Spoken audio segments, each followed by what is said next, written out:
오늘의 사건 반장입니다. 인터넷 쇼핑몰에서 특가로 판매한 육회를 먹고 배탈과 구토 증상에 시달렸다는 호소가 잇따르고 있습니다. 오늘 식품의약품안전처가 현장 조사에 나섭니다. 40대 남성이 여자친구 아버지의 현금카드 비밀번호를 엿듣고 돈을 인출했습니다.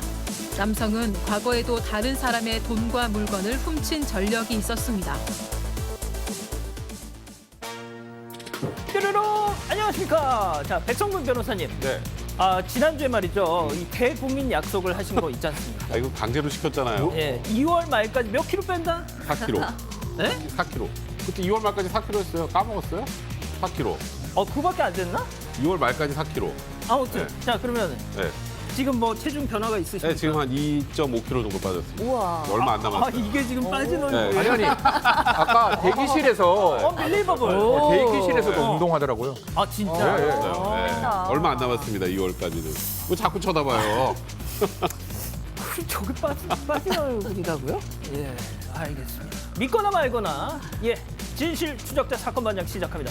자, 어떤 직장에서 말이죠. 상사가 여직원 머리를 이렇게 쓰다듬고, 볼을 꼬집고, 뒤에서 백허그하고, 자기는 무슨 생각하길래 머리가 그렇게 빨리 길어? 이런 질문을 한다면 어떠실 것 같습니까? 한마디로 그냥 미친 거겠죠. 자, 고용노동부가 새마을금고, 신협 이렇게 몇 군데를 대상으로 감독을 해봤더니 일부 지점에서 제가 아까 소개한 그런 짓을 하더라는 겁니다.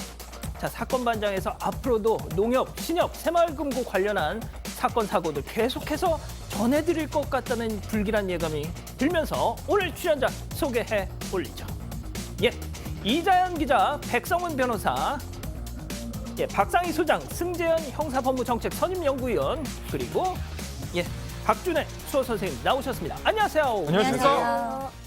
자, 제가 깜빡하면 3살 된 우리 손자가 리모컨 들고 와서 사반 틀어줍니다 하신 유애경님, 저는 몽골에서 왔어요. 하지만 몽골 방송보다 사반이 더 재밌고 좋아요 하신 신미간님, 충북 진천 모 편의점 산수타운점에서 알바합니다. 사장님 퇴근하면 바로 사반 틀어요 하신 김경자님, 뉴스랑 담 쌓고 살았는데 엄마 아빠 보는 거 따라보다가 저도 사반 가족이 됐습니다 하신 김보미님, 다른 채널 사건 파일 어쩌고 보다가 사반이 더 재밌어요 하신 샌프란시스코의 지재성님, 자, 아들한테 감기 옮기신 경남 진주 이미연님, 린다 제이님, 노경래님, 원복연님, 댈라스의 김용진님 모두 사랑합니다. 자, 재미는 물론 의리를 함께하는 크게 해주세요. 아세사반 뉴세이 육박! 대한민국과 전 세계 동포 가족 여러분의 시선을 모아서 출발합니다.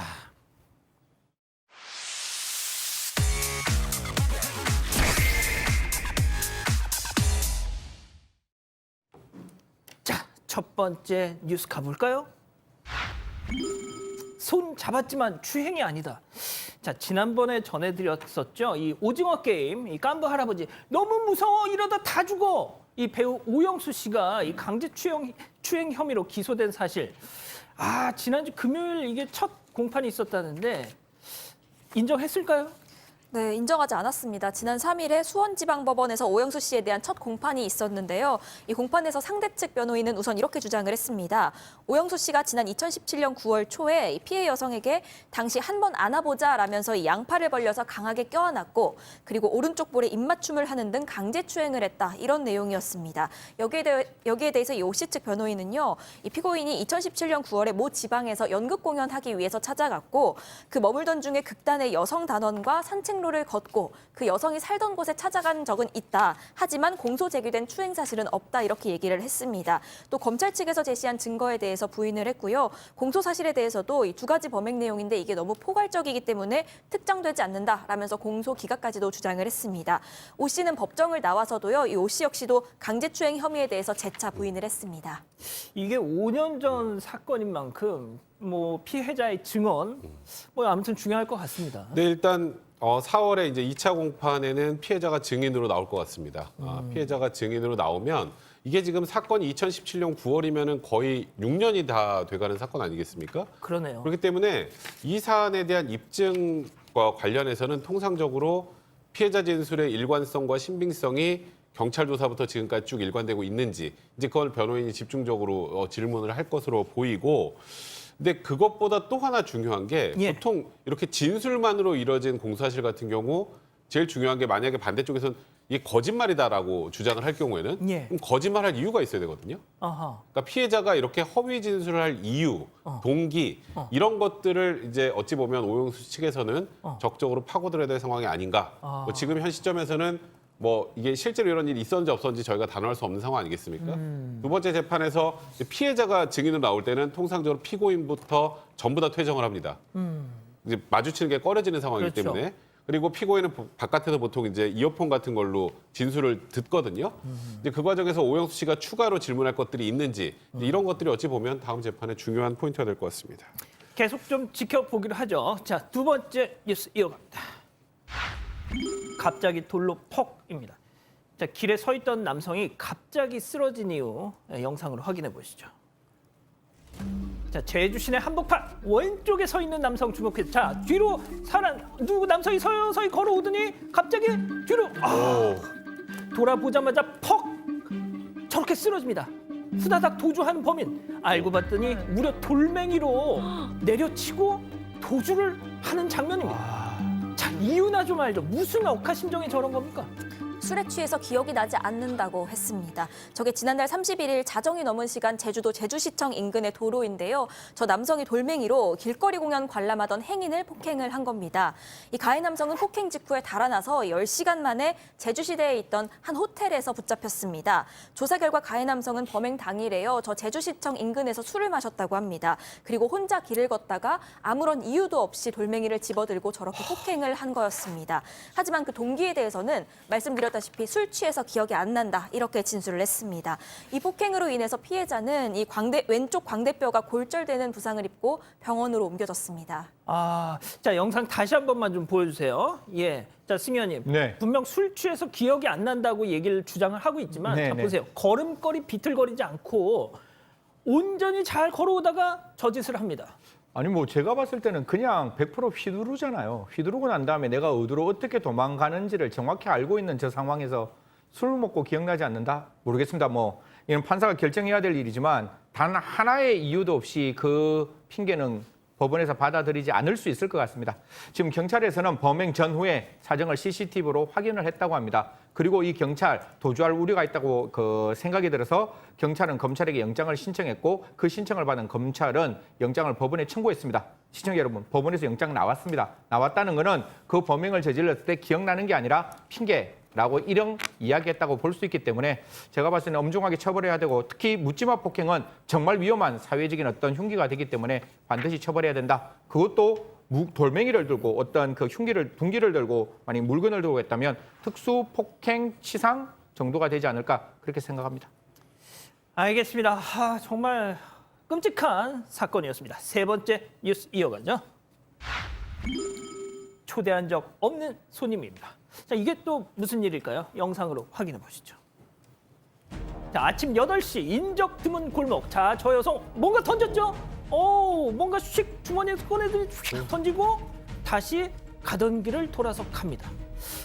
백 변호사님, 네. 무슨 또 사연이 있어서 이렇게 이른 아침 8시쯤으로 제가 알고 있는데 계란을 던졌습니다. 이것도 재물 손괴일 수 있을까요? 사실 좀 애매하긴 합니다. 지금 지난 3일 오전 7시 51분쯤에 청주시 충북대 정문 식당 앞에 어떤 여성이 지나가다가 지금 보시는 것처럼 계란을 퍽 던져서 이렇게 지금 유리창에 계란 노른자가 이렇게 좀 흘러내린 상황인데요.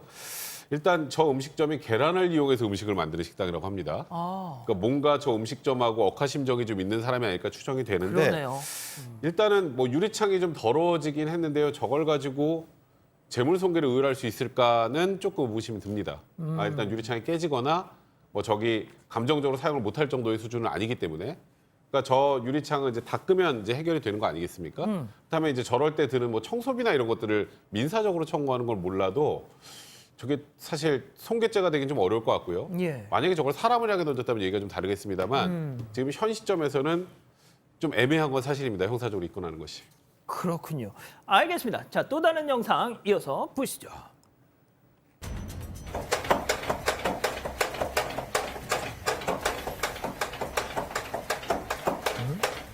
자, 새벽 6시 집에 울려 퍼지는 저 일정한 소리. 현관문을 누가 딸깍딸깍딸깍. 잠시 조용해지나 싶었더니 이번엔 띠띠띠 비밀번호를 누릅니다. 자, 그러고는 안 열리니까 계속 또 다시 저렇게 딸깍딸깍. 이때가 아침 6시, 요즘 아침 6시면 칠흑같이 어두운 때죠. 얼마나 무섭겠습니까? 흡사 영화 도락을 보는 것 같은 느낌입니다, 소장님. 네, 그렇습니다. 온라인 커뮤니티에 올라온 글인데요.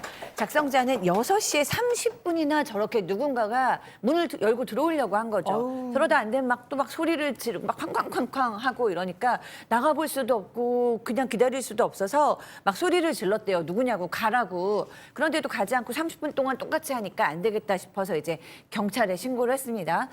저는 뭐 새벽까지 술 마신 취객인가 했는데 그게 아니고 치매 걸린 어르신이었다고 합니다. 뭐 어쨌든 얼마나 무서우셨겠어요. 깜깜한 밤에 뭐 이런 일이 있었네요. 예, 제가 그 올라온 글을 봤더니 혹시 몰라서 부엌에서 흉기를 이렇게 들고 흉기도 아니죠, 뭐 이 식자재 도구죠. 예, 그 만약의 상황에 대비해서 이걸 들고서 덜덜 떠시면서 문 앞에 서 계셨다고 하더라고요. 아무튼 별일이 아니셨다니 천만다행입니다. 자, 네 번째 뉴스 이어가 보죠. 사방팔방 철저히 살피자. 자, 이곳에 턱 하고 걸린 황당한 사고 영상 함께 보시죠. 자, 왼쪽에서 나오는 작업자들 주목해 주세요. 예, 잠시 쇠파이프 앞뒤로 들고는 저렇게 운반하고 있는데 그런데 오토바이 가다가 아이고 걸려 넘어졌습니다. 그대로 턱 하고 말이죠. 바닥에 쓰러졌어요. 야, 승희 의원님. 네네. 이거 옛날에 그 개그 프로 같은 데서 많이 나온 장면인데 네네. 저 오토바이 운전자분이 저걸 왜 못 보셨을까요? 사실 뭐 오토바이 운전자 지금 조금만 더 정확하게 보면 아마 출발을 할 때 전방 주시 의무를 해태를 했는 것처럼 보입니다. 사실 휴대폰 전화, 휴대폰을 보면서 이렇게 출발했는 모습은 보이는데 그렇다고 해서 전방 주시 의무가 해태를 했는 거는 맞지만 저 길을 갈 때 또 저렇게 어떤 그 지금 도구를 이렇게 지금 메고 가는 모습이 과연 저게 또 타당할까에 대한 문제가 있어서 지금 오토바이 운전자는 저 행인들에게 손해배상을 같이 하고 있다 이런 이야기가 나오고 있습니다. 아니 그럼 저걸 어떻게 옮겨요? 그러니까 파이프 때문에 사람이 오는지 안 오는지는 어느 정도 좀 살펴서 옮기든지 아니면 뭔가 옆에 있는 사람, 다른 사람 한 사람이 바깥에 서고 움직이는 사람은 안 보일 거 아니에요. 두 사람은. 그럼 옆에 있는 사람이 앞에 있는 사람에게 오지 마 이렇게 손짓을 하든지 이런 어떤 조치를 좀 취해야 되지 않느냐. 저게 왜냐하면 차들이 왔다 갔다 하는 곳이기 때문에 저 움직이는 사람들은 앞만 보고 가지 옆을 좌우를 못 보는 거잖아요. 그래서 예. 그럴 때는 저는 만약에 저렇게 한다면 제가 안전조치 의무를 담당하는 사람이라면 좀 옆에서 한 사람이 차량을 좀 이렇게 막아주는 역할을 좀 했더라면 어땠을까라는 생각이 있습니다. 그렇군요. 알겠습니다. 자, 또 다른 영상 이어서 보시죠. 자, 어두운 시골길 커브 돌아서 빠져나오는 저 트랙터 잘 보세요. 자, 그런데 저 뒤에 있던 장비가 전선에 걸렸어. 아이고, 걸렸어. 아이고, 네. 앞으로 저 어떡해. 트럭 지금 지나가는데요. 가는데 앞으로 쭉 가니까 저게 쓰러져가지고 아이고 전신주가 쾅. 자, 아이고 트럭을 덮쳤습니까? 아이고. 야, 이거를 찍고 있는 CCTV도 막 흔들흔들하는 거 보세요. 자, 백 변호사님, 아마 이 광 케이블이 제한 높이보다 좀 낮게 설치가 돼서 저런 사고가 난 것 같은데 네. 이 통신사 측에서는 되레 저 차주한테 피해 보상으로 2억을 요구했대요. 그러니까 일단 지금 보시는 것처럼 어두운 밤에 시골길에 트랙터가 가다가 뒤에 트랙터 뒤쪽에 있는 시설물 같은 게 저 광케이블을 못 보고 걸려서 결국 전부 전신주까지 쓰러져가지고 지금 저 트럭까지 이제 파손이 된 건데 예. 그 트럭 파손이나 이런 부분들에 대해서는 전부 치료비하고 비용까지 전부 다 내셨다고 합니다. 근데 문제는 좀 전에 말씀하셨던 것처럼 저 통신사 측에서 2억을 지급하라고 지금 청구를 한 상황이라고 하는데 문제는 저 전선이 기준 높이가 있어요. 예. 저걸 뭐 저희 지나가는데 이렇게 허리 높이에 놓으면 안 될 거 아니에요. 저희가 그럼요. 못 지나가니까. 그리고 저기는 차나 저런 대형차들 다니기 때문에 높이 그 기준점인데 그게 4m 20이거든요. 근데 저걸 확인해 보니까 3m 58cm 정도에 있었다고 합니다. 아이고. 그렇다면 일단 광케이블 유지하고 있는 저 유지 관리하는 그 텔레콤 측의 과실이 더 크지 않나. 그것 때문에 오히려 사고가 난 것이기 때문에 지금 오히려 저 트럭 파손이나 저 치료비에 대해서도 텔레콤 측에서도 어느 정도 책임이 있다라고 저는 개인적으로 생각이 드는데 이거는 만약에 안 된다면 소송까지 가야 될 만한 그런 사안인 것 같다는 생각이 듭니다. 알겠습니다. 자, 마지막 사연으로 가볼까요? 아직도 그녀가 생각나니? 이것도 야 제목이 도발적입니다. 네, 실수로 전 여친 부른 이 남자친구 때문에 황당하다 이런 여자친구 사연입니다. 일단 이 둘은요 각자 2년 정도 전 연인을 만났습니다. 그렇게 이별을 하고 두 사람이 만나게 된 지는 얼마 되지 않았다고 하는데요. 그런데 이 남자친구가 자꾸만 실수로 전 여자친구 이름을 부르는 겁니다. 예를 들어서 뭐 제가 현 여자친구인데 전 여자친구가 다혜예요. 백다혜. 그럼 백다혜 이자연은 완전히 다르잖아요. 네. 그런데도 이 똑같은 실수를 두세 번 정도를 계속해서 반복을 하고 있는 겁니다. 이후에 남친이 계속 미안하다고 사과는 하는데 이 여자친구는 기분이 너무 상한다는 입장입니다. 아우, 야, 좋습니다. 자, 기다리고 기다리셨던 부처 핸즈업 타임. 우리 가족 여러분들도 채팅창에 OX로 함께 참여해 보시죠. 먼저 여친입니다. 야, 이름이 비슷하기라도 하면 100번 양보해서 오케이. 내 이름 다혜랑 전 여친 자연인가 뭔가랑 도대체 이게 헷갈릴 대상이 된다고 생각하니? 이건 말이지. 네가 지금도 자연이를 부르고 있든지 못 잊고 있다는 방증이야. 그래 안 그래, 동그라미? 오, 야, 뭔가 경험이 봐라. 있어. 아니야. 이게 네. 자기 얘기야 이거. 아니에요. 아니에요? 그렇지 않아요. 알겠습니다. 자, 다음은 남자친구입니다. 아이고 소설 쓰고 있네 정말. 내가 자연이랑 2년 동안 만나서 나도 모르게 입에 붙은 거야. 야, 내가 말이야. 치사해서 이 말까지는 안 하려고 했는데 너 저번에 버스에서 자고 가다가 성문아 잠꼬대 하더라. 야, 성문이가 뭐 하는 놈이야. 왠지 수염 덥수룩 할 것 같은데 맞지? X. 예, 맞습니다. 예, 덥수룩. 좋습니다. 자, 우리 승현님부터. 뭐 제가 이 사연에서 가장 마음속에 있는 거는 헤어진 지 얼마 안 되었다는 거고, 헤어진 지 얼마 안 됐는데 보통 제 경험을 이야기를 하면 만약에 헤어지고 난 다음에 새로운 사람 만날 때 옛날 여친과 비슷한 사람 만납니다. 그게 자기에게 가장 익숙해 있기 때문에 그렇기 때문에 위험한 발언. 어떻게 보면 잠깐 지금 혹시 사모님 그럼 굉장히 위험한 아니 뭐 발언이었습니다. 대학교 다닐 때 뭐 만날 수 있는 거잖아요. 근데 이걸 크게 왜 그렇게 생각하세요? 부부싸움 하셔도 아니 저한테 뭐라고 전혀 하지 관계 마세요. 없습니다. 예. 알겠습니다. 아니 이쪽 계시는 분 지금 부인이 지금 남편이 오로지 대학교 다니기 전부터 고등학교 때 중학교 때 다 사랑이다라고 하면 제가 말씀을 드릴 수 있지만 위험하게. 예, 다시 거기까지? 본론으로 가면 제 개인적인 생각에는 그냥 얼마 만나지 않고 옛날에 익숙해서 좀 그런 거 아닌가. 근데 주의하셔야죠. 지금 만나는 여친을 위해서 반드시 그 부분은 주의하셔야 된다. 이런 말씀드리겠습니다. 자, 우리 소장님. 네, 저는 아주 옛날 일이 떠올랐는데 어머나. 또 오늘 바로- 그냥 부부싸움 대잔치가 우리 벌어질 것 부부싸움 같은데. 대잔치. 저희 남편이 처음 저를 만났을 때 다른 여자 이름을 한 2번 불렀어요. 어쩜 좋아, 어쩜 네. 좋아. 근데 그때 두 가지 생각이 들었어요. 하나는 옛날 여자친구 진짜 좋아했나 보네 이런 느낌이 들었고, 하나는 뭐 별로 헤어진 지 별로 안 됐으니까 그럴 수 있지. 이러고 쿨하게 넘겼어요. 근데 쿨하게 넘겨서 싸우지 않았어요, 그때. 근데 그때 그냥 쿨하게 넘기기를 잘했다. 어차피 내 남편 됐는데 뭘, 이런 생각이 들었어요. 근데 중요한 건 안 잊혀져. 그러니까. 자, 근데 요 그게 얘기하려고 벌써 몇 년 전? 5년 됐나? 그럼 네. 이름도 혹시 기억을 하세요? 이름을 정확히는 기억 못해요. 얼굴은 기억나요. 그렇군요. 자, 우리 전 남친, 전 남친이 아니고 우리 백 변호사님. 아니 25년 전 그 사건도 기억이 난다잖아요. 아직. 이거는 거의 영린을 건드린 거예요. 진짜. 근데 아까 우리 저기 혹시 형수님이랑 그 전 여친이랑 비슷한 거예요? 아니 그 아니죠. 지금은 아니에요. 또 왜 그걸 아니 또 왜 그러니까 아니 둘은 분명히 별개 났어, 다르기 내가 때문에 오늘 밤에 오늘 많이 큰일 났어요. 제가 아까 위험하다 집에 그랬잖아요. 못 들어가. 그러니까 최소한의 예의라고 생각해요. 최소한의. 네, 최소한의 아니, 근데 예의다. 무의식 중에 툭. 그래. 그냥 무식 중에 그럼 나오는. 그 여자분을 아직도 자꾸 잊지 못하고 있으니까 그런 거잖아요. 그건 현타 온다니까요. 자, 그럼 백 변호사님, 네. 나는 그런 적 있다 없다. 없다. 지금 사모님 보고 없어요. 없습니다. 아이씨. 네, 전혀 없습니다. 없으니까 이렇게 자신 있게 얘기하죠. 못 믿겠어요. 알겠습니다. 자, 이 기자, 우리 가족 여러분들 반응 뜨겁습니다. 그런데요, 비슷한 실수 하셨다는 분들이 굉장히 많습니다. 진짜. 네, 앵커님은 밥 먹으면서 3번이나 잘못 부른 적 있어요. 주시광님, 솔직히 나도 해본 실수다라고 말씀을 하셨는데요. 이 퍼플앤블루님은 똑같이 전 남친 이름 부르세요라고 말씀하셨고, 크림치즈 곶감님은 당연히 기분 상하지. 여친이 전 남친 이름만 불러봐라 어떤지라고도 말씀하셨습니다. 그렇군요. 뜨겁습니다. 자, 시어머니 4년 차가 되셨다는 김경주 여사님 보고 계신가요? 이 며느님을 직접 사반으로 인도하셨다고요? 자, 그런데 요즘 걱정이 생기셨답니다. 너무 이상한 시어머니 며느리들 얘기가 사건 반장에서 많이 나와가지고 우리 착한 며느리 물들까봐 걱정이다 하셨어요. 아이고, 별 말씀을. 우리 김 여사님이 변치 않는 한 며느님도 변하지 않을 겁니다.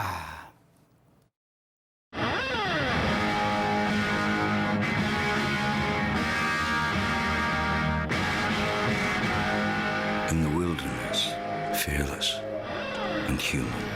Sauvage. Dio. 알고 계시죠? 다이렉트 자동차 보험도 결국 금융이라는 거. KB답게 가격은 아껴주고 보상은 꼼꼼하게 꼼꼼히 아껴주는 KB 손해보험 다이렉트.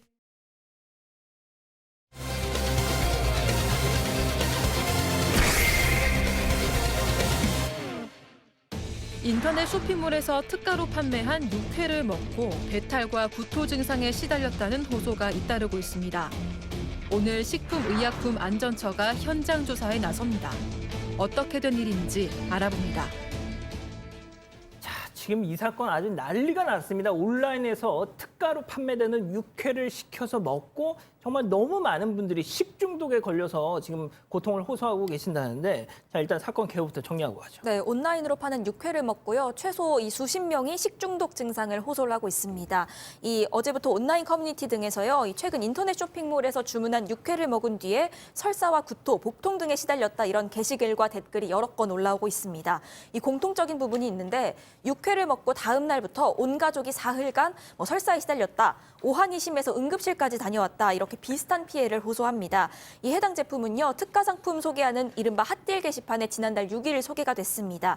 이후에 여러 인터넷 쇼핑몰을 통해서 판매가 됐는데 이 소스와 고기 200g으로 구성이 돼서 2등급은 최저 8,900원에 팔렸다고 합니다. 이 어떻게 유통이 됐는지도 좀 궁금하실 텐데 이 배송된 게요. 진공팩에 밀봉이 돼 있었고 아이스팩이랑 같이 왔다고 합니다. 이커머스 업체인 A사 플랫폼에서만 모두 2,550건이 판매가 됐는데 지금까지 식중독 피해 신고한 게 75명입니다. 이렇게 특가로 판매한 육회 먹고 배탈과 구토 증상에 시달렸다 이런 호소가 잇따르니까요. 해당 제조업체와 식약처가 조사에 나선 상황입니다. 자, 양영희님, 저 이거 사려고 했는데 안 사서 천만 다행이에요. 지금 그런 말씀을 하셨네요. 자, 근데 얼마나 일단 저 사진만 보면 많이 좀 그래 보이는데요. 네, 저는 저 사진이었으면 정말 못 먹었을 것 같은데 지금 후기들이 맨 처음에는 저렴하고 맛있다 이런 후기들이 올라왔는데 시간이 지나면서 이제 저런 게 도착했나 봐요. 갈변된 육회가 배달됐어요. 뭐 이런 후기들이 올라왔습니다. 그러니까 중간에 뭔가 문제가 생겼나 싶은데 어쨌든 굉장히 지금 심각한 좀 상태라고 많이 댓글들이 올라오셨어요. 뭐냐면 와, 우리 가족 모두 사흘째 아주 설사에 시달렸다. 그다음에 설사와 오한이 심해서 응급실에 실려갔다 왔다. 그리고 1시간째 화장실에서 나오지 못하고 있다. 죽다 살아났다. 이런 굉장히 힘들었다는 지금 후기들이 계속 나오고 있습니다. 승현님, 이게 네. 진짜 육회를 아무리 이커머스가 요즘에 새벽 배송을 하고 빨리 보내준다지만 가장 신선할 때 먹는 게 보통 이런 것인데, 솔직히 좀 이해를 못 하겠다는 분들도 계시거든요. 이걸 왜 이렇게 주문해서 먹냐. 사실 워낙 이제 우리가 배달 음식이 익숙해져 있는 상황이죠. 육회뿐만 아니라 회 이런 것도 분명히 이제 배달 음식으로 시켜 먹는데, 물론 보시는 사람들 보시는 입장마다 다를 수 있지만 빨리 오고 진공팩이기 때문에 이게 200g에 5,000원 정도밖에 안 했단 말이에요. 그리고 앞에 보시면 암소다, 그리고 육회 좋아하는 사람들은 이러면 진짜 핫딜이네 이러고 드셨을 수 있을 것 같은데, 지금 이게 팔렸는 게 문제가 아니라 이게 팔리는 과정에서 식중독이 일어났다는 게 문제인 거거든요. 그래서 그럼 식중독이 그 배달하는 과정에서의 문제였느냐, 아니면 그 고기의 문제였느냐, 아니면 다른 문제인 걸 정확히 찾고 그 문제를 해결하고 내용에 대해서 좀 따져보는 게 좋을 것 같습니다. 자, 그럼 여기서 오늘 첫 번째 사건 체크포인트 짚어보죠. 겉은 멀쩡했답니다. 자, 그럼 여기서 이 피해 소비자분들의 얘기 직접 한번 들어보시죠. 다른 분들은 어떨지 몰라도 저희는 전혀 못 느꼈거든요. 냄새나 빛깔이나 그런 걸 봤을 때 완전 정상이었고 완전 신선해 보여서 저희 어머니랑 같이 먹었는데 어머니한테 너무 죄송하더라고요. 제가 먹을 때 당시로는 색깔도 괜찮았고 그리고 맛도 전혀 이상이 없었거든요. 근데 먹고 나니까 배탈이 난 거예요. 다른 사람들 다 걸린 거고. 제가 그 사진 보면 아주 심하게 갈색되고 상해 보이는 사진처럼 되어 있던데 사실 제가 그렇게 되어 있으면 먹지도 않았을 거예요. 하긴 그래요. 그 갈변한 육회를 보고 누가 먹고 싶겠습니까? 저분들도 지금 그러셨다는 거잖아요. 그러니까 저도 아까 처음에 사진을 봤을 때는 저 정도면 아예 왔을 때 안 먹었을 것 같은데라는 생각이 들었는데, 이제 전부 다 저랬으면 오히려 판명하기가 더 쉬웠겠죠. 근데 그건 아닌 것 같고 지금 피해자분들하고 직접 인터뷰한 내용을 보면 그냥 여느 육회, 신선해본 육회랑 똑같았다는 겁니다. 똑같이 생겼고 그리고 냄새도 전혀 이상하지 않았고 그래서 그냥 아무렇지도 않게 그냥 괜찮다는 생각으로 먹었는데 그 이후에 갑자기 지금 뭐 복통이 나고 화장실에서 설사를 해야 되고 막 이런 상황이 됐다라는 거죠. 그러니까 겉은 멀쩡했는데 멀쩡한 걸 먹고 겉으로 보이는 멀쩡한 걸 먹고 이렇게 배탈이 나게 됐다라는 그런 얘기들이 많이 나옵니다. 그러니까 인터넷 후기에 나오는 저런 사진들 같았으면 안 먹었을 텐데 겉으로 멀쩡해 보였으니까 먹었는데도 이런 피해가 발생했다라는 얘기들이 많이 나오고 있는 겁니다. 자, 이게 이제 전문가들 얘기는 어때요? 일단 전문가에 따르면요, 그럴 수 있다고 합니다. 왜냐하면 이 사람을 그러니까 겉은 예. 멀쩡해도 먹으면 식중독에 걸릴 수 있다. 예, 왜냐하면 이 사람을 아프게 하는 이 식중독균과 이 고기를 변질되게 하는 부패균이 다르기 때문이라고 설명을 아하. 하는데요. 그러니까 사실은 이 부패균이 없어서 변질이 되지 않았더라도 식중독균에는 이미 오염이 된 상황일 수가 있다는 겁니다. 이 경우가 바로 그런 경우라고 보시면 되는데요. 예를 들어서 식중독균과 부패균이 함께 있어서 부패도 진행이 되고 이 먹으면 아프게 되는 상황이었다 하면은 이 소비자가 직접 이걸 알아보고 피할 수 있었겠지만 고기는 변질되지 않았는데 식중독균만 있는 상황이라면 사실상 일반적으로 소비자가 감별해낼 수는 없다 이런 설명입니다. 예. 자, 그러면 제조업체는 이 피해를 본 소비자들에게 어떤 뭐 배상이든 뭘 했을까요? 직접 또 얘기 들어보시죠.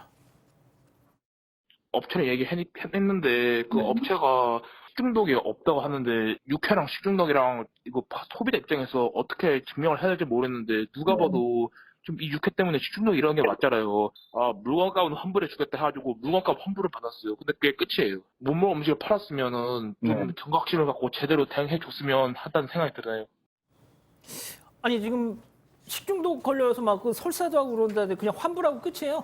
이거 저희 뭐 공공기관에서도 이제 음식을 하다 보면 직원들이 이렇게 좀 이렇게 토사광란에 있을 때가 있고 저희 회의에서도 이런 일이 있었는데 저는 두 가지를 했습니다. 먼저 토사광란이 일어나는 그 직원들은 당연히 이제 뭐 병원에 가서 치료를 받아야 되는데 여기서 첫 번째 문제가 그 음식과 이 토사광란 식중독이 인과관계가 있다는 걸 입증을 해야 되는 거예요. 그럼 그 인과관계를 입증하기 위해서는 지금 시청자 여러분 그 육회를 가지고 있다면 반드시 제대로 가지고 계셔야 됩니다. 가지고 있고 이거를 소비자보호원이나 중간에 이제 확인해서 그 안에서 만약에 균이 발생했다면 그 균으로 인해서 식중독이 나왔다는 게 확인될 수 있기 때문에 그 부분은 차차 인과관계가 판단이 되면 당연히 이 아픈 부분에 대한 손해배상뿐만 아니라 그 당시에 일을 하지 못했다든가 그다음에 여러 가지 아픈 거에 대한 뭐 위자료 청구도 가능하지 않을까. 이건 인과관계 여부가 좀 판단되어야 한다는 말씀 드리겠습니다.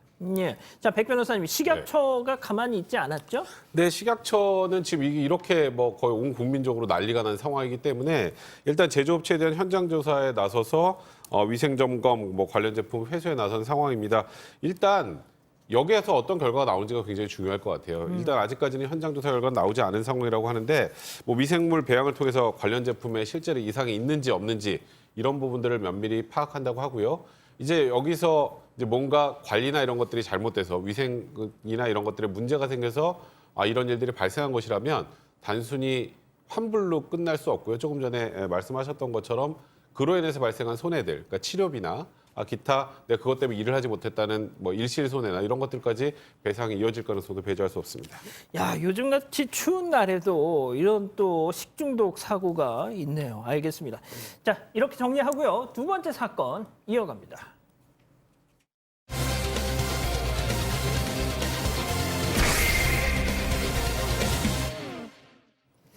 자, 최근 연예계 복귀 소식이 전해졌던 배우 심은하 씨 소식인데요.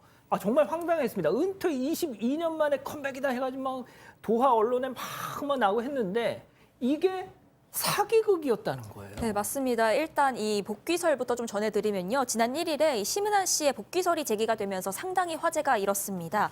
이 심은하 씨가 바이포엠 스튜디오와 손잡고 22년 만에 연예계에 복귀한다. 이런 내용의 보도가 있었던 건데요. 이 얘기가 나온 게 사실 지난해 3월에 이어서 두 번째였습니다. 그런데 지난해 3월엔 사실 무근인 것으로 밝혀졌는데 이번엔 지난번이랑 좀 다른 양상을 보이는 것처럼 보였습니다. 이 바이포엠 스튜디오 측이요. 당사는 지난해 심은하 배우와 작품 출연 계약을 체결하고 계약금을 지급했다. 올해 복귀작을 확정하고 제작하는 걸 목표로 하고 있다. 당대 최고 배우 심은하의 연기 활동 복귀를 함께할 수 있어서 영광이다. 이런 상당히 구체적인 공식 입장을 전한 겁니다. 그러면서 복귀설이 사실로 드러나는 듯 했습니다. 자, 우리 백 변호사님은 뭐 심은하 씨 세대잖아요. 마지막 그렇죠. 승부. 아, 그럼요. M. 그 눈 초록색으로 변해가지고 하는 거 그거. 네, 왜 이렇게 강조를 하세요? 이렇게 많이 젊어 보인다고 하는데. 누가? 백 변호사님이 사모님이 네. 그러시겠죠. 네, 하여튼 네. 그런데 지금 이 문제가 지금 꼬이셨어. 좀 꼬였어요. 네. 심은하 씨가 복귀를 한다라는 거는 엄청나게 큰 뉴스죠. 근데 지금 이 얘기를 이 제작사라는 그 바이포엠에서 얘기를 한 걸 좀 들여다보면 이제 좀 황당한 좀 얘기들이 나오기 시작합니다. 2022년 2월경에 이 바이포엠은 심은하 측의 에이전트라고 하는 A 씨가 대표이사는 업체하고 출연 계약을 체결했다. 그리고 회당 3억 원으로 해서 10회, 그럼 총 30억 원 규모인데 그중에 15억 원을 이미 선지급했다. 그러니까 10부작 드라마로 복귀할 것이다. 굉장히 구체적이죠. 그러게요. 근데 문제는 정작 심은하 연예계 복귀를 돕고 있는 사람은 이 계약금을 받았다는 에이전트 A업체 대표가 아니고요. 한석규 씨 소속사인 클로버 컴퍼니의 안태호 대표라고 하는데 이 안태호 대표는 이 바이포엠하고 접촉한 적도 없고 뭐 출연 제안 받은 적도 전혀 없다. 이 어떤 계좌로 어디에다 돈을 건넸다는 건지 잘 모르겠다. 뭐 지금 바이포엠 주장에 황당하다는 입장을 밝혔는데 지금 바이포엠에서 얘기하는 저 에이전트 A업체 대표하고 이 클로버 컴퍼니 안태호 대표하고는 다른 사람인 것으로 지금 현재 추정이 되는 상황입니다. 사기를 당한 것으로 일단은 그렇게 볼 수 있는 거죠. 예, 뭐 배달 사고인지 사기인지 뭐 지금 되게 좀 어수선한 상황인데요. 자, 그러면 두 번째 사건 체크포인트 짚어보죠. 심은하 대역?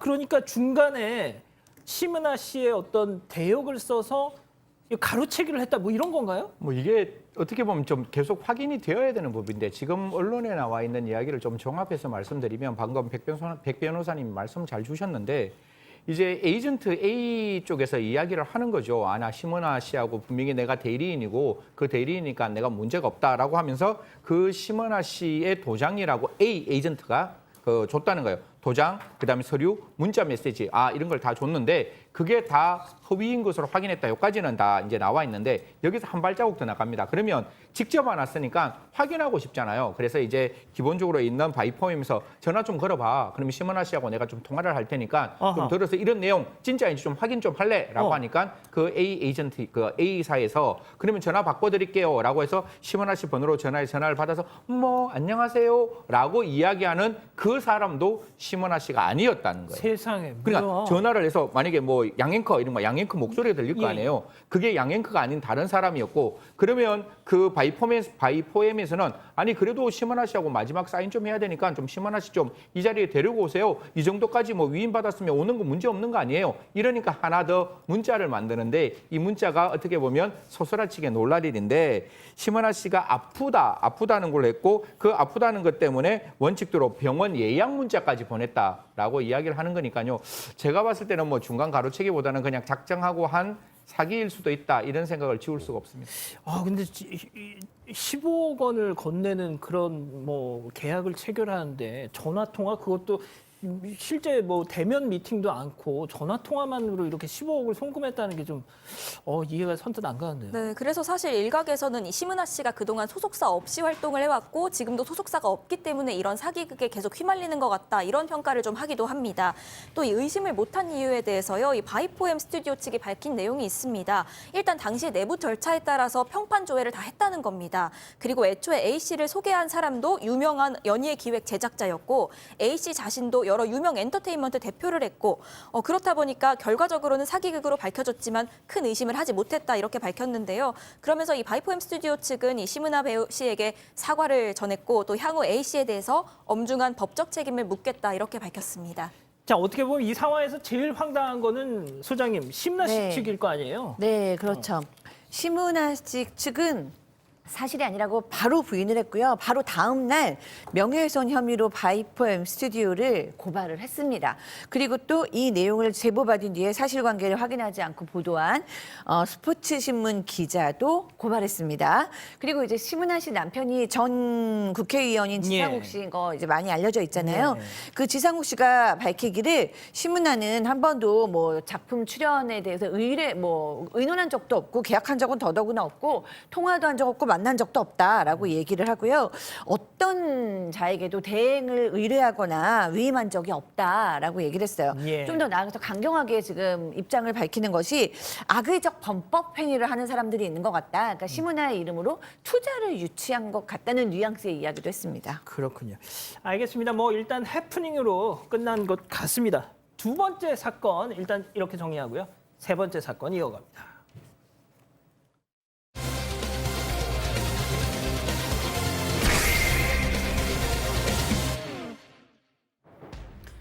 은행 계좌에서 자신도 모르는 사이에 갑자기 돈이 빠져나간다면 어떨까요? 충격적이고 황당할 수밖에 없겠죠.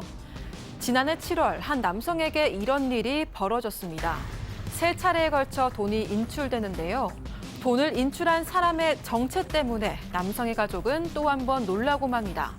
몰래 돈을 빼내간 사람, 다름 아닌 딸의 남자친구였습니다. 어떻게 이런 일이 벌어진 걸까요? 저 어떻게 이런 일이 벌어진 겁니까? 네, 일단 지난해 7월 초순이었는데요. 경북 포항시에서 한 남성 명의의 카드로 이 연결된 계좌에서 세 차례 돈이 빠져나갔습니다. 이 돈 빼낸 사람이 놀랍게도 딸의 남자친구였습니다.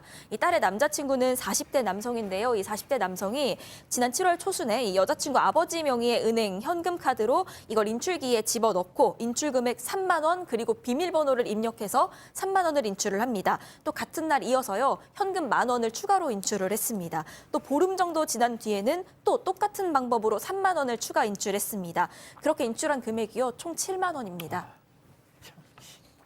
참 이 액수가 이 하는 짓도 정말 치졸하지만 액수도 물론 뭐 많이 가져갔다고 해서 뭐 그게 더 그런 건 아니지만 자 여기서 생기는 궁금증 남자친구가 여자친구 아버지의 현금 카드는 왜 가지고 있었으며 비밀번호는 어떻게 알았나요? 이건 좀 특별한 상황입니다. 그러니까 7월 초, 지난해 7월 초경에 이 여자친구의 아버지가 뭐 형사적으로 어떤 일에 뭐 불미스럽게 연루가 됐는지 경찰서 유치장에 있었고 여자친구 가족들과 함께 이 아버지를 면회를 갔습니다.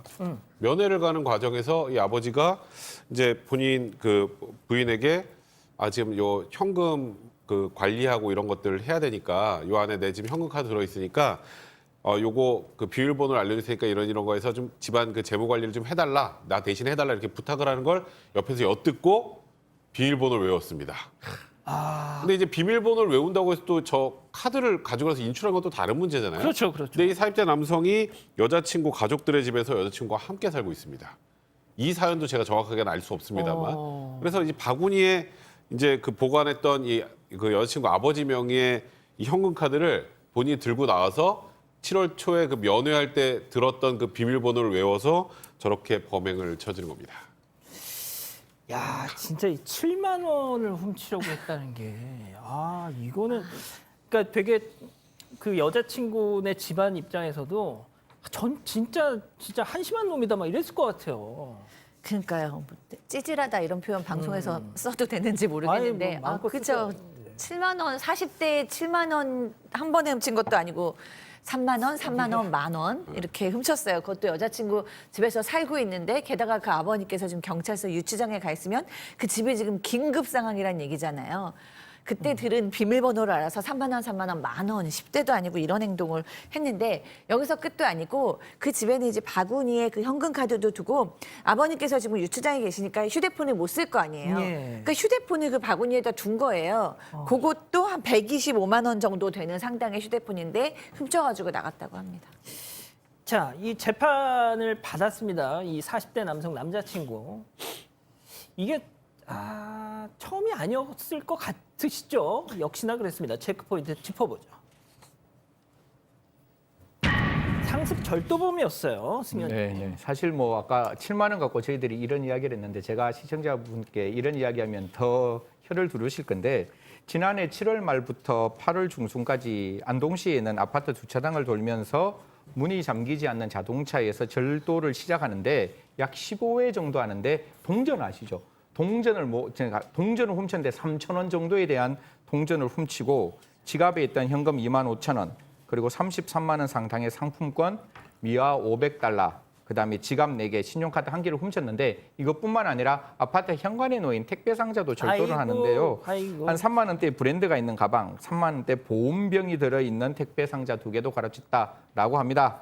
이 사람 좀 알고 보니까 2009년에 절도, 2018년에 절도, 2020년에 절도뿐만 아니라 2022년에도 절도죄로 1년 6개월 선고받고 지금 항소심 진행 중인데요. 그러면 시청자 여러분 다들 아시죠? 누범 기간에 다시 7만 원 다시 절도했다는 겁니다. 예. 아유, 이 좀도둑을 갖다가 집안에 들였어요. 그러니까 뭐 지금 보니까 동종효과도 너무 많고 지금 저지른 것도 우리가 지금 7만 원에 자꾸 주목을 하지만 예. 뭐 차 빈 차에서 있는 현금이나 이런 것들을 지속적으로 계속 해왔던 거 아니겠습니까? 거기다가 2009년 그다음에 2018년, 2020년 절도죄로 다 각각 징역을 선고받고 나와서 또 다른 걸로 지금 재판 받고 있고 또 지금 이런 행동을 하고 있는 거 아니겠습니까? 네. 그러니까 일단 재판부에서도 이제 개전의 적임이 없다고 판단한 것 같고요. 피해 금액이 크지 않을지라도 지금 뭐 피해자들에게 뭐 피해도 좀 회복시켜주거나 합의를 하지 못했고 용서받지도 못한 상황을 고려한다면 실형 선고가 불가피하다 해서 징역 1년을 선고했습니다. 자, 그런데 이제 또 절도와 관련된 또 남자친구가 연관된 또 다른 사건입니다. 자, 명품 가방을 도난당했다. 네, 지난 2018년 사건인데요. 한 30대 여성이 본인의 집 장식장에 있던 명품 가방이 사라진 사실을 확인을 합니다. 이 도난당한 가방은 상당히 고가였습니다. 프랑스 명품 브랜드의 가방인데요. 하나도 아니고 2개였습니다. 합계 1,060만 원어치에 달했다고 합니다. 그거요. 그겁니다. 자, 체크포인트 짚어보죠. 네, 명품 가방을 훔친 남친입니다, 소장님. 네, 그렇습니다. 진짜 이번에 또 30대 남성인데요. 야간에 여자친구가 집에 없는 틈을 타서 알던 현관번호, 비밀번호를 누르고 침입을 해서 이제 명품 가방을 2개 훔쳤어요. 와, 남자친구인 줄 알았는데 알고 보니 절도범이고 사랑한다고 얘기했겠죠? 사기꾼이네요. 자, 백 변호사님. 네. 그러니까 지금 헤어진 것도 아니고 현재 만나고 있는 여자친구 집에 몰래 들어가서 저거를 들고 나온 겁니다. 차라리 돈을 빌려달라고 한번 해보죠. 아, 그러니까요. 그러니까 지금 저게 단순히 명품 백 2개 훔쳤다 절도가 아니고 예. 야간에 몰래 그 여자친구의 집에 들어가죠. 허락받고 들어간 거 아니잖아요. 당연하죠. 야간 주거 침입 절도입니다. 죄명도 일반 절도보다 세요. 그리고 일단은 지금 뭐 현재 이 한 행동을 보면은 죄책이 당연히 가볍지 않지만 그래도 지금 아까와 다르게 여기는 집행유예 선고된 이유가 있습니다. 여기는 여자친구한테 미안하다고 하고 계속 변제를 해나가고 있는 중이라고 해요. 미안하다. 근데 그런 부분들이고 또 하나는 여자친구가 있는 상태에서 들어간 사실상 강도가 될 뻔한 그런 상황이 아니라 없는 상황에 들어갔기 때문에 그래도 주거 침입의 피해 정도가 그렇게 중하지 않다는 측면에서 징역 6개월에 집행유예 2년을 선고했는데요. 뭐 둘이 계속 만나기는 어렵겠네요. 예. 자, 이게 저희가 지금 앞서 소개해드린 절도, 남자친구 이 2 사건에 공통점이 하나 또 있습니다. 바로 비밀번호. 그러니까 뭐 앞서 지금 이 명품 가방을 훔친 자도 무슨 뭐 창문으로 들어간 게 아니라 당당히 현관으로 들어갔어요. 비밀번호를 누르고. 사실 뭐 이런 사건들을 보면 왜 비밀번호를 가르쳐 주느냐라고 이야기하지만 사실 남녀 관계에서 가장 중요한 건 신뢰 아니겠습니까? 그러면 그 신뢰가 있는 그 남자친구에게 자기 집 현관문 비밀번호 가르쳐 주는 것 이거는 저는 뭐 이게 젠더 문제라 좀 조심스럽지만 여성에게 어떠한 문제도 없다라고 생각합니다. 그 사랑이라는 이름을 가지고 그 사람의 그 여성이 가지고 있는 그 마음의 신뢰를 빼앗은 게 그게 가장 큰 문제겠죠. 뭐 뒤에 있는 사건이야 워낙 뭐 작범이고 워낙 많은 사건을 저질러서 거기서 징역 1년 나오는 거는 별반 문제가 없는데 아까 뭐 빌리면 어떠느냐 우리도 그런 공감하지만 사실 이 사람은 작정하고 들어가서 그 여성으로부터 빌릴 수 있는 돈보다 이 2개의 가방 금액이 더 크다고 생각하고 그게 더 편하다고 생각하고 도망가고 난 다음에 들키지 않을 수 있다라고 생각했을 수 있을 것 같아요. 사랑이란 이유로 한 사람의 신뢰를 저버렸다면 저는 모르겠습니다. 갚아 나간다고 해서 그게 집행유예 나올 수 있는 형인지 이런 부분에 대해서는 엄벌이 아니고 필벌해야 되지 않을까 싶습니다. 분명히 사람을 신뢰를 침해하는 범죄 좀 필벌되었으면 좋겠습니다. 알겠습니다. 요즘에는 뭐 비밀번호는 고사하고 집 주소도 연인 간에 워낙 이제 헤어지고 나서 정말 끔찍한 일들이 많이 벌어지다 보니까 집 주소도 잘 알려주지 않는다고 하더라고요. 자, 오늘 사건 이렇게 정리하고요. 다음 별별 상담소 이어갑니다.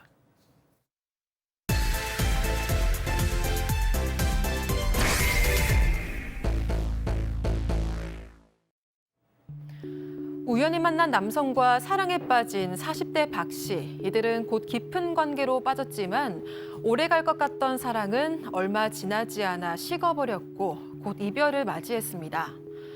그런데 짧게 만난 사람을 너무 많이 믿어버린 탓이었을까요? 남성과의 짧았던 인연은 악연이 돼서 박 씨의 인생을 송두리째 바꿔놨습니다. 바로 헤어진 후 박 씨가 남성의 아이를 임신한 겁니다. 이 임신 사실이 더 충격적으로 다가온 건 남성은 만남 초부터 줄곧 자신이 불임이라며 본인은 절대 임신을 시킬 수 없기 때문에 피임을 하지 않았기 때문인데요. 심지어 남성의 말과 다르게 박 씨가 임신을 하자 남성은 박 씨를 이상한 여자 취급을 한 뒤 끝내 잠적까지 해버렸다고 합니다. 갑작스러운 전개에 평범했던 일상이 무너진 박 씨. 그녀는 이 상황을 어떻게 해야 할까요? 와, 지금 들으신 이 사연도 우리 사건 반장 가족께서 직접 제보 메일로 알려주신 내용이었는데 역시 또 이 내용을 제가 먼저 메일을 가장 먼저 개봉을 해봤어요. 진짜 읽으면서 이거를 너무 어처구니가 없는 너무 나쁜 놈, 죄송합니다. 너무 나쁜 거예요, 정말. 예? 이분의 말씀대로라면 자, 그러니까 나는 불임이야. 그래서 사귀었는데 세상이 덜컥. 예? 자, 그러면 먼저 이 두 사람의 만남이 시작부터 좀 따져보죠. 네, 일단 제보자 나이가 40대이고요. 이 상대방도 비슷한 나이대 동년배입니다. 이들은 이 만남이 2년 전으로 거슬러 올라가는데 한 술자리에서 우연히 만나서 이렇게 연인으로 이어지게 됐습니다. 일단 이 남성이 먼저 제보자에게 적극적으로 구애를 했다고 하고요. 이 제보자도 싫지 않았기 때문에 호감을 가지고 남성을 만났다고 합니다. 그렇게 몇 개월 동안 이들은 급속도로 깊은 관계까지 발전이 됐지만 여느 커플처럼 맞지 않는 부분이 커지면서 자연스럽게 이별을 하게 된 상황이었습니다. 자, 이 몇 개월 정도밖에 안 되는 짧은 만남 끝에 헤어졌는데 문제는 헤어지고 나서 덜컥 임신이. 그러니까요. 너무 좀 심각하게 느낄 수밖에 없죠. 예, 여성 헤어졌는데 그리고 남자는 불임이라고 해서 철석같이 믿어서 피임을 안 했는데 헤어지고 나서 어느 날 보니까 막 속도 울렁거리고 밥도 안 먹히고 몸이 이상해지고 그래서 이제 임스테스키기를 해보니까 임신이었어요. 바로 산부인과에 갔죠. 그랬더니 4주다라는 얘기를 들었습니다. 너무너무 지금 놀란 상태인데 40세 여성이 40대 넘어서 임신을 했을 때 굉장히 좀 젊을 때하고는 또 다른 느낌일 수 있죠. 예. 자, 저희가 이제 전해드린 것처럼 이 남자는 분명 나는 불임이야. 나는 뭐 이런저런 사정으로 그게 안 돼라고 이렇게 분명히 얘기를 해서 그런가 보다 했는데 이래 버리니 얼마나 충격이겠죠. 자, 그런데 그걸 그냥 이분은 믿으셨던 거잖아요. 근데 좀 믿을 수밖에 없는 그런 얘기를 이 남성이 했네요. 이 제보자 박 씨 얘기에 따르면 뭐 당연히 본인도 성인이니까 조심을 해야 된다는 걸 알고 있었는데 아니 뭐 신경 쓰지 않았던 게 이게 만난 초부터 계속 나는 뭐 계속 뭐 불임이니까 괜찮아 뭐 이런 얘기를 하는 걸 넘어서서 이 남성이 이혼남이라고 합니다. 이혼남인데 본인이 이혼한 사유가 6년 동안 결혼 생활하면서 아이를 갖기 위해서 온갖 노력을 했지만 안 됐고 임신이 안 돼서 내가 이혼을 당했다. 나는 불임이다. 그러면서 또 이 제보자가 피임하는 것까지 못하게 그렇게 남성이 막았다고 합니다. 그러니까 이게 피임을 하는 걸 막았다라고 하니까 거기서부터 약간 좀 찝찝한 느낌이 좀 오는데, 자, 승희 의원님. 네네. 이게 진짜 어쩌면 좋아요. 이 박 씨 입장에서는 진짜 마른 하늘의 날벼락인 거죠. 100% 남성의 말을 철석같이 믿고 있었기 때문에 임신하고 난 다음에도 얼마나 큰 충격이 왔겠습니까? 박 씨가 말하는 직업을 가지고 있을 때요.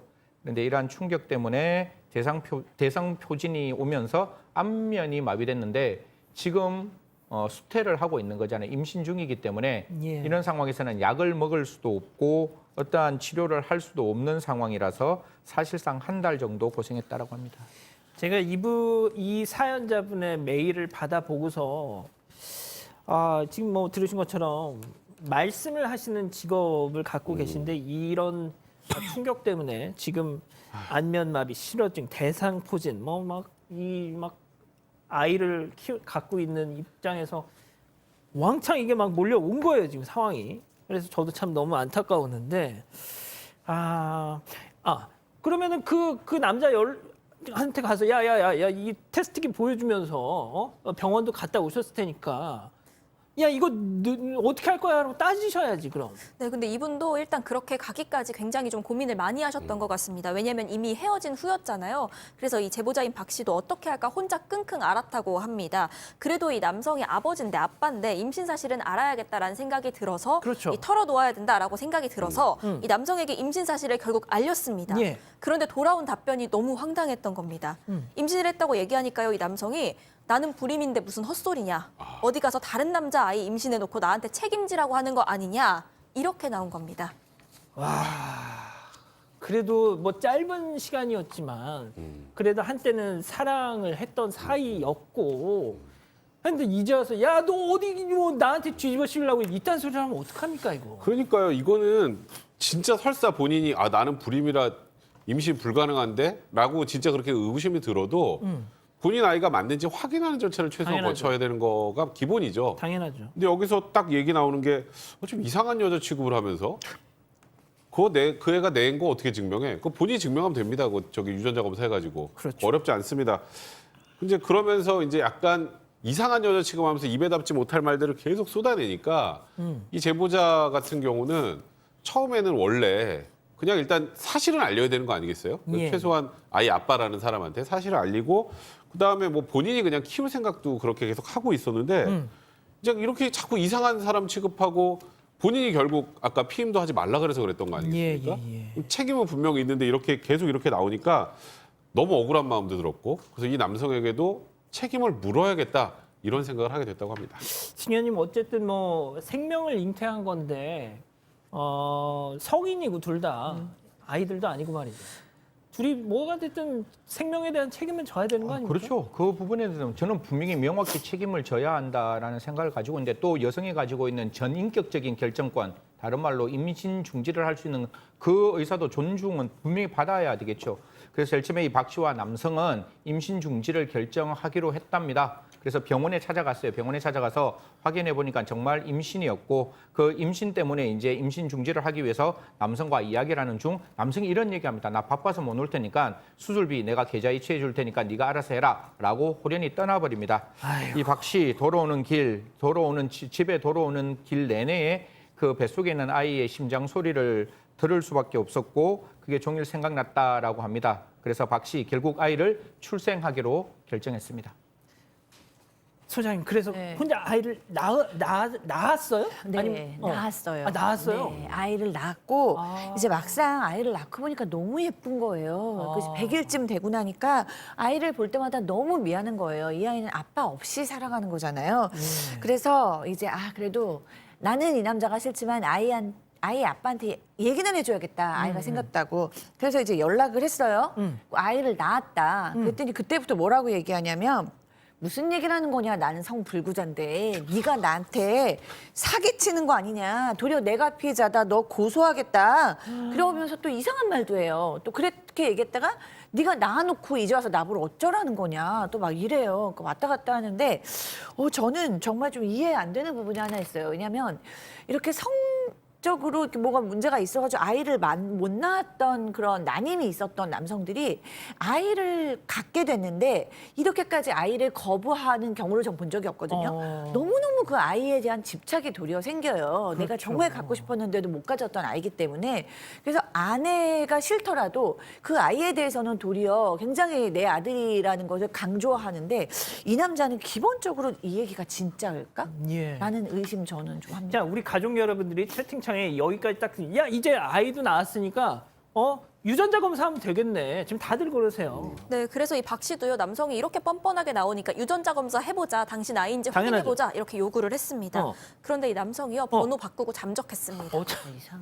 어쩌면 그러니까 이 박 씨는 사실 애초에 양육비 받을 생각도 없었지만요, 남성이 이렇게까지 뻔뻔하게 나오니까 이제는 양육비라도 받아야겠다 싶다는 겁니다. 또 야. 오히려 이 관계 전에 자신이 불임이라고 좀 당당하게 말을 하고 피임을 요구하지 않은 거 이 자체가 사기가 아닌지 여기까지도 의심이 든다고 합니다. 와, 잠수를 탔어요. 잠수를 탔어, 결국. 예? 이쯤에 이 정도 되니까 이제 분명해지는 거 아니겠습니까? 자, 그러면 별별 상담소 오늘의 궁금증 짚어보죠.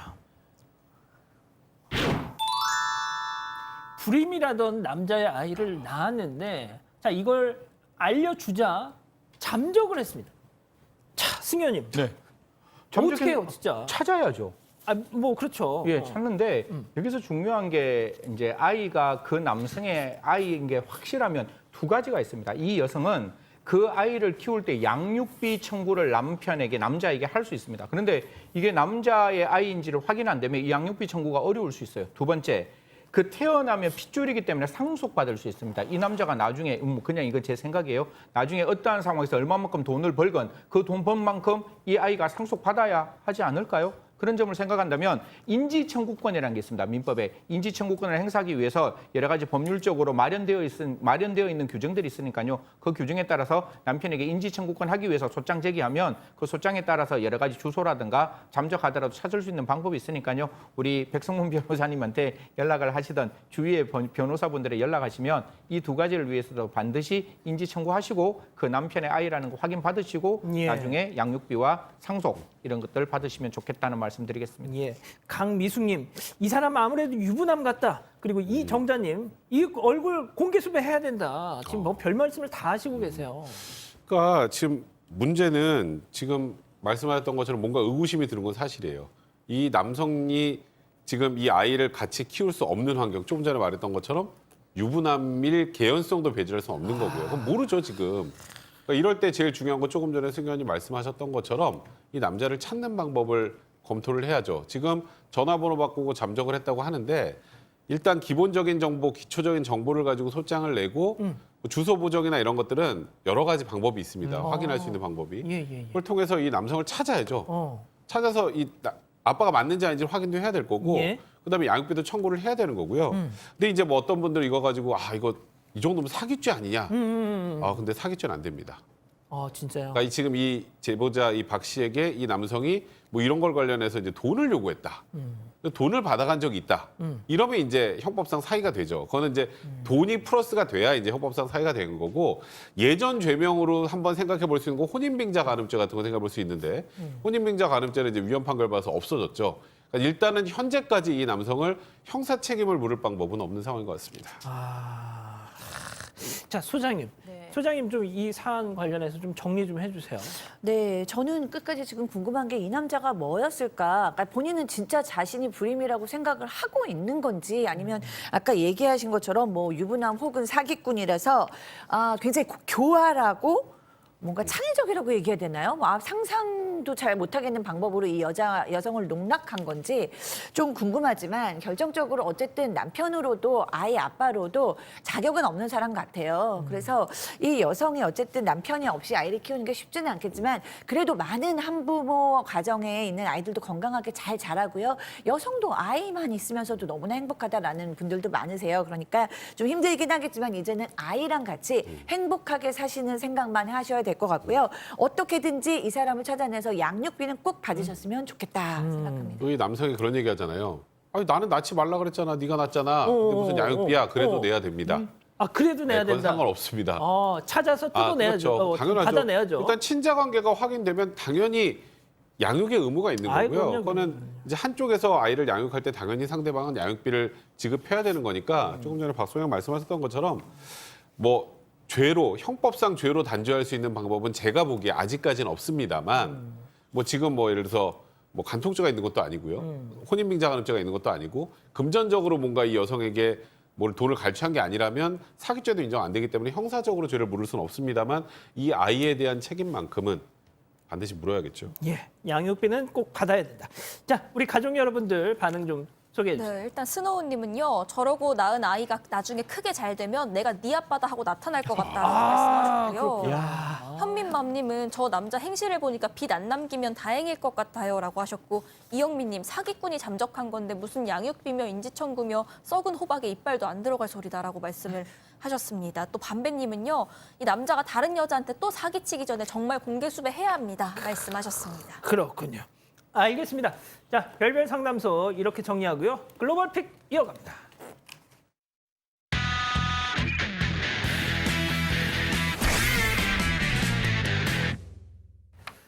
자, 오늘 첫 번째 글로벌 픽 미국으로 가보시죠. 네, 이곳은 엘리베이터 앞인데요. 그런데 저 엘리베이터 문에 강아지 한 마리가 매달려 있습니다. 어찌된 영문인지 가만히 매달려서 움직이지도 어떡해? 않고 주변만 두리번 살피는 모습인데요. 그런데 마침 한 남성이 엘리베이터 앞으로 옵니다. 버튼을 누르고 기다리는데 이 휴대전화만 보고 있다 보니까 못 봤네. 저 매달린 강아지를 발견하지 못합니다. 이 강아지는요, 정작 남성을 보고도 짖지도 않고 그저 구해달라는 눈빛만 보냅니다. 지금 계속 못 보고 있어요. 네, 저렇게 휴대전화만 보던 남성이 지금 봤다. 엘리베이터를 확인하려고 위를 올려다본 순간 깜짝 저렇게 놀랐어. 강아지를 발견하고 너무 놀라서 뒷걸음질을 치는 모습입니다. 손으로 엘리베이터 사이를 열어보려고 하는데 소용이 없죠. 네, 이 남성은 바로 이 매달린 강아지 몸에 묶여있던 줄을 풀어서 강아지를 저렇게 내려서요 품에 안았습니다. 다행이다. 얼마나 오래 매달려 있었는지 모르겠지만 낯선 남성 품에 안겨 구조된 저 강아지 너무나 편안해 보입니다. 만약에 이 엘리베이터가 올라간다고 난리 났지. 치면 정말 끌려 큰일 올라가. 큰일 날 뻔한 거죠. 이 강아지를 구조한 남성에 따르면 이 강아지 주인이요 양손 가득 짐을 들고 엘리베이터에 탔는데 우연히 강아지 줄을 놓치게 됐다고 합니다. 아이고. 강아지는 그렇게 언제 열릴지 모르는 엘리베이터 문에 껴서 조용히 매달려서 하염없이 주인만 기다렸던 거죠. 구조한 저 남성이 올려다보지 않았다면 엘리베이터 문이 열리면서 뚝 떨어져서 어우. 크게 다쳤을 수도 있을 텐데 저 강아지는 다친 곳 없이 그리고 놀란 기색도 없이 다행히도 주인의 품으로 잘 돌아갔다고 합니다. 소장님 세상에 그 남자가 왔는데 짖지도 않아. 그러니까요. 네. 쟤는 위험을 모르고 그냥 신뢰하고 있는 것 같아요. 누군가가 날 구해주겠지. 사실 되게 위험했는데, 그죠? 그러니까. 알겠습니다. 다음은 베트남으로 가보시죠. 네, 아파트 1층 로비입니다. 아빠와 아들이 엘리베이터를 타러 걸어가는데 아이가 무언가를 보고는 저렇게 뒷걸음질을 치면서 물러섭니다. 바로 강아지 때문이었는데요. 강아지가 꼬리를 흔들면서 아이에게 다가갔고 아이는 그런데 강아지가 좀 무서웠는지 계속해서 도망을 갑니다. 아이 아빠가 중간에서 강아지를 막아보려고는 하는데 강아지는 막무가내로 계속 달려드는 모습입니다. 저 강아지 주인 어디 갔어요? 저 강아지 주인은 보이질 않죠. 이 강아지는 심지어 목줄도 하지 않고 있습니다. 강아지가 아이에게 너무 가까이 다가가니까 아빠가 강아지를 저렇게 발로 툭 밀쳐냈습니다. 그런데 그 순간 한 남성이 성큼 다가와서 아이 아빠 얼굴을 세게 가격했습니다. 강아지는 도망가 버리고요. 아이 아빠는 그대로 뒤로 나자빠졌습니다. 때렸어? 지금 때렸어요? 때렸습니다. 저 남성이 강아지 주인이었던 겁니다. 아이가 보고 있는 앞에서 주인이 여기 있는데 감히 내 강아지를 건드냐라면서 아이 아빠를 무차별 폭행했습니다. 그리고는 강아지와 함께 호련히 자리를 떠났다고 합니다. 아이 아빠는 바로 경찰에 신고를 했고 이 상처가 너무 커서 응급실에 가야 했다고 합니다.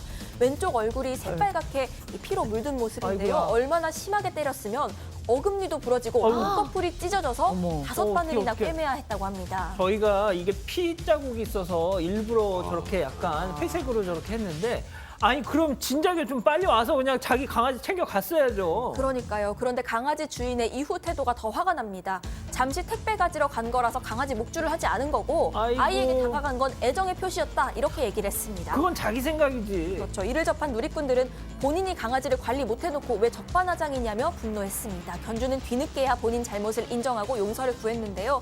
결국 아이 아빠는 견주를 고소했습니다. 아빠가 폭행당하는 모습을 아이도 고스란히 목격을 했잖아요. 며칠 동안 정신적으로 힘들어했고 아직까지도 나가는 걸 불안해하고 있다고 합니다. 알겠습니다. 다음은 미국으로 가보시죠. 네, 한산한 지하철입니다. 한 남성이 발을 길게 뻗어서 꼬벅꼬벅 졸고 있는데 자, 이 남성의 신발에 회색 쥐한마리가 올라탔죠. 몸통까지 올라와서 안 돼. 온몸을 헤집고 다니는데 이 남성 깨질 않습니다. 너무 싫어. 사람들은 좋아하면서. 네, 쥐는 남성의 얼굴을 스쳐 지나서 네, 점점 세네요. 목 뒤로 자리를 옮깁니다. 들어갔다. 이제 좀 간지럽나요? 아이고, 남성이 뒷목을 긁는데 쥐는 남성 어깨를 타고 편하게 네, 내려옵니다. 남성은 한 1초 정도 이게 뭐야? 이런 표정으로 보다가 그제야 상황 파악이 됐는지 네, 벌떡 일어납니다. 네, 나 쥐는 지금 떨어져서 찐빵이냐, 나 네, 지금. 다시 너무 의자 밑으로 숨었습니다. 이거. 네, 요즘 뉴욕 지하철은요, 이 쥐들 때문에 아주 골머리를 앓고 있다고 합니다. 보신 것처럼 쥐들이 아주 곳곳에서 속출하기 때문인데요. 이번엔 통통한 한 마리가 손잡이에 매달려 있습니다. 네, 네, 손잡이. 네, 뭐야, 저거 공을 잡고 도대체. 흘러내립니다. 수많은 승객들이 잡는 손잡이인데요. 뉴욕은 이 쥐들과의 전쟁을 선포하고 무려 연봉 2억이 넘는 쥐 제거 전문가를 영입할 거라고 전했습니다. 너무 싫어. 진짜 승현님 너무 한 말씀만. 2억 제가 가겠습니다. 제가 대체해드리겠습니다. 아유, 그런 답을 요구한 게 아니죠. 자, 아무튼 다음은 일본으로 너무 싫어. 일본으로 가시죠. 너무 싫어. 자, 남성이 식사를 마쳤는지 이쑤시개로 이 사이에 낀 음식물을 빼내네요. 네, 꼼꼼하게 이곳저곳 구석구석 사용한 이 이쑤시개가 뭐야? 네, 다시 이쑤시개 녹입니다. 왜 이런 것만 저를 시키시나요? 아니야. 네, 사용한 이쑤시개를 이건 넣고는 정말 싫다. 윗부분을 톡톡 치면서 정리까지 합니다. 뚜껑을 닫는 듯 하더니 다시 열어서 다른 뭐야? 이쑤시개를 꺼내듭니다. 쟤 왜 저래? 네, 새로운 이쑤시개로 또 다시 치아 정리를 하는데요. 이 남성 또 사용한 이쑤시개를 안 돼. 네, 또 통에 넣습니다. 쟤 왜 저래 진짜. 자, 또 뚜껑을 닫고 잘 섞이게 보신 것처럼 흔듭니다. 심각한데요, 이거. 자, 이쑤시개가 언제부터 재활용품이 된 건가요? 코로나19도 그렇지만 저 행동은 그냥 비위생적인 행동인 건데 아무 거리낌 없이 행동하고 또 그걸 영상으로 찍고 있었던 겁니다. 이 영상에는 이쑤시개 다 조심해 라고 적기도 했답니다. 자, 이 영상 하루 만에 삭제됐지만 이미 확산된 후였습니다. 피해 가게는 이 사실을 알고는 바로 신고를 했고요. 개별 포장된 이쑤시개로 바꿨다고 합니다. 영상 속 남성에겐 사과 한마디 없었다고 하네요. 너무 더럽고요. 괘씸합니다. 그러니까요. 최근에 또 회전 초밥집에서도 그릇과 지나가는 초밥에 침을 잔뜩 묻혀서 저거, 네. 그렇죠. 논란이 됐었죠. 난리 났어요. 네, 논란 이후에 해당 초밥집 운영하는 회사 주가가 떨어져서 무려 1,600억 원이나 손해를 봤다고 합니다. 그래서 현재 일본에선 초밥 테러를 한 남성에게 1,600억 원의 손해배상금이 청구되지 않을까 추정되고 있다고 하는데요. 재미삼아한 장난이지만 피해가 이렇게 막심하니 크게 정말 돈줄이 나야 정신을 차리겠죠. 예. 자, 마지막 픽 주인공 동물 미국으로 가보시죠. 네, 한 목장인데요. 품에 쏙 들어오는 아기 염소 한 마리를 우리에 넣으려고 하는데 이 아기 염소는 발버둥을 치면서 가지 않으려고 합니다.